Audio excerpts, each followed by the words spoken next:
Mish's Movie Club. Today we are going to be talking about Oh Brother, Where Art Thou?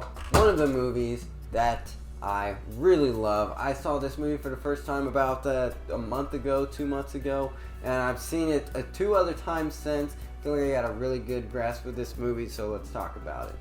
For people who don't want spoilers or anything like that, this movie is a feel-good movie that you should watch. You can watch it with your family. Not a whole lot of violence, not a whole lot of gross stuff. Pretty fun movie. Deals with the 30s era. If you like historical fiction, if you like comedy, both those are meshed really well together in this movie. And also, there's a lot of good music. That's the short and sweet of it without getting into spoilers. Now let's get into spoiler territory. Let's start by talking about the plot. The plot follows Ulysses Grant, a prisoner in a chain gang in the 1930s in the South. So you get a lot of elements of seeing racial segregation, a lot of hate going on, but that's not really the focus of this movie. In some aspects, I will say that the movie delves into a little bit of treating black people as like magical characters, or characters that are like, oh, what's his all about? This guy sold his soul to the devil. This guy is a blind guy who's telling you a fortune. And that's a trope that, you know, isn't really aged well. But other than that, it handles a lot of the race stuff a little respectfully, I'd say. But yeah, so they're in a chain gang, and as you can imagine, they're making the roads that people walk on for what we're probably still walking on now, and they gotta escape, because Ulysses claims that he had stumbled over $1 million, and he can split that evenly with people that he's chained up to. So, pretty cool start to the movie. They get their chains off, they're in the woods, they see a group of Christians. 2 of the people in the main trio get saved, and they feel like they're on a new path forward. While they're on this new path forward, they run into a bank robber. They basically hitchhike with him to another location. I can't think of the locations. I feel like I got a really good grasp of this movie, so... Oh, and at some point, they make the song, and the song's going viral at this whole time. All this stuff is happening relatively at the same time, and yeah, it's pretty interesting. So, they get saved, they meet this bank robber, they find a sort of interesting dynamic with the bank robber. A lot of these characters that come into the story and leave are pretty much kind of character study. You see, like, the bank robber, he's got a very high, you know, whenever he's robbing the banks, he feels on top of the world, he feels like the greatest man alive, but he's really sad inside. He's got this deep depression, and that can only be satisfied. So after that, they steal a car, they're on the road, and they hear something that's reminiscent of what they heard whenever they were being saved. So they go in and check it out, and instead of it, it is the opposite situation where there are 3 women who seduce them. Do they seduce them? Probably not. Instead, they give them pretty much alcohol poisoning, and one of them is gone missing. What the heck happened? They think he's a toad at this point. I believe that in the original story that this is based off of the Odysseus story, that the character actually gets turned into a toad, and then they meet a wizard and he turns him back. Obviously, because this is 30s America, they didn't have that subplot in, but you get that cool representation with that character as a toad. Now, characters bring this toad along, 2 guys left, one of them is gone, and he is captured by these very, very harsh wardens. He's pretty much being whipped and treated horribly. Meanwhile, the other 2 guys are having dinner. When they have dinner, they run into this guy with one eye, and he's a Bible salesman. He's like, hey, how's it going? I can teach you how to sell money. Oh, he is also played by John Goodman, and oh my god, very fun performance by John Goodman. And he pretty much snakes them. He gets them in a private location, pretty much bonks them over the head, steals them for what they owe, and kills the frog. He killed one of the homies. Just kidding, that wasn't the homie. They end up going into a town where we run into these group of young girls, these kids, and one of the main protagonists, his name is Ulysses, played by George Clooney. He walks up to these little girls, he's like, oh my god, these are my kids. Wow, you didn't know that he had kids. Oh, and his chick is getting married. Yeah, he's pretty much on that Andrew Tate angry mode for a little bit, where he's like, all women are the same. All they want to do is they want a man who's bona fide. And then they go to see a movie. while they're in this movie, the chain gang that their third homie, who they thought was a frog who died, is in that gang, and they all roll up into the movie theater to watch this movie, get a little break. It turns out that third member had told his warden about the treasure, and he's out here saying, "Do not seek the treasure."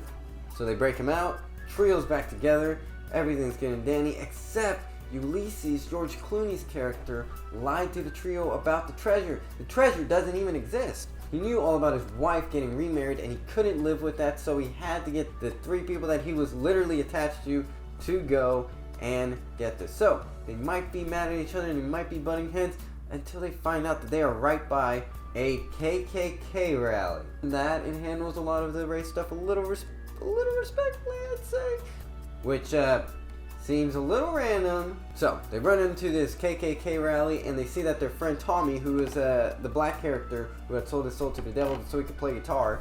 I didn't mention that earlier, but you know, he kind of came and went and then he came back again. He's about to be lynched. So you have to go in there and stop this lynching. They get in disguise, they run over there, they do their thing, and then guess who's there? The Cyclops, John Goodman's character, who is representative of Cyclops in the Odyssey story, finds out that he's there from a very specific reason. From hair gel. He can smell the hair gel in the air. He's like,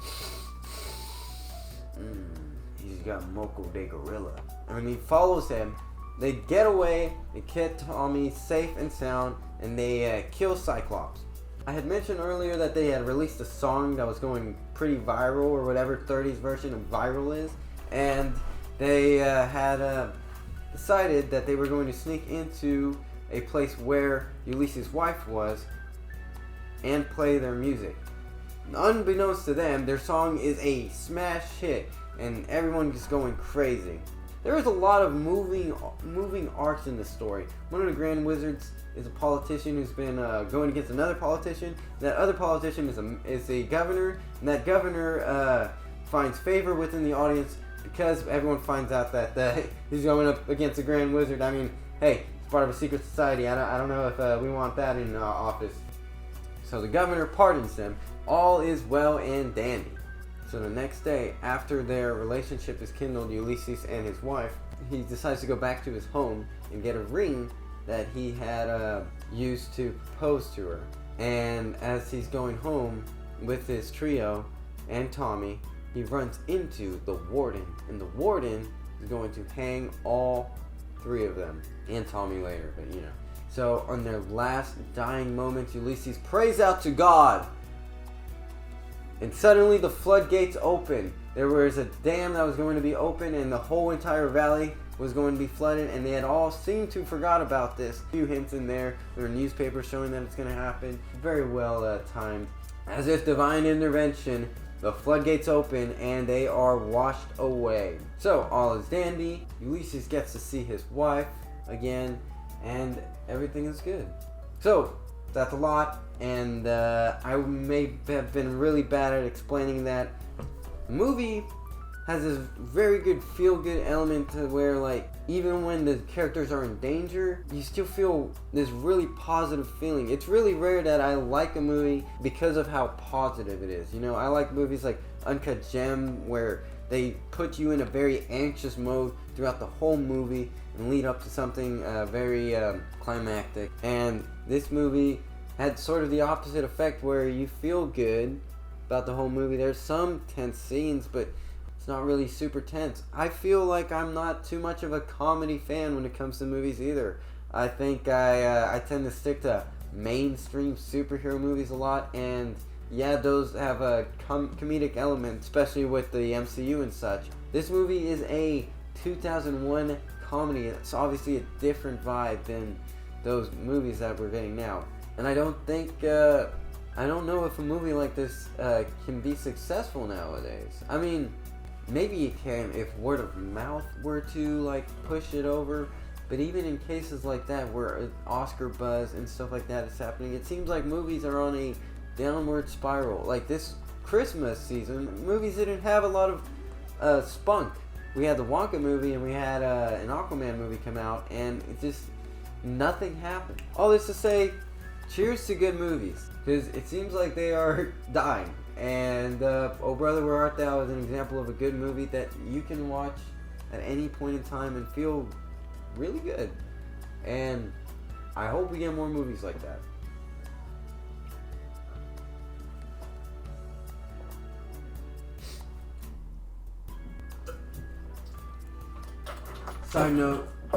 Side note, did you know that George Clooney can't sing? And one of the characters, one in the trio that is kind of the most neurodivergent, I'd say, is actually that actor won a lot of Emmys because he was a part of that. Another cool fact about this movie is that there's a opening number with the Chain Gang, and that was actually a real recording of a chain gang in the 1930s. One of the only surviving members of that chain gang actually got money from that performance and its use in the movie. So, some positive stuff to come out of that movie. If you made it to the end of this video, thank you. I'd like to say that this Mish is a movie club thing does not have a format, really. This is the third week I've tried it. You know, we're just gonna try different things, see what sticks, see if I can get an audience, and if not, I'm still gonna watch movies every week and talk about them, because I feel like that's where you start. And yeah, I'd like to thank everybody. Thank you for my brother for getting me these two lights and the camera and the PC just over time. Yeah, I'd like to thank the Coen brothers. I'd like to thank the Davis brothers and the brothers that do Molly, the Molly brothers. I'd like to thank the Hentai brothers.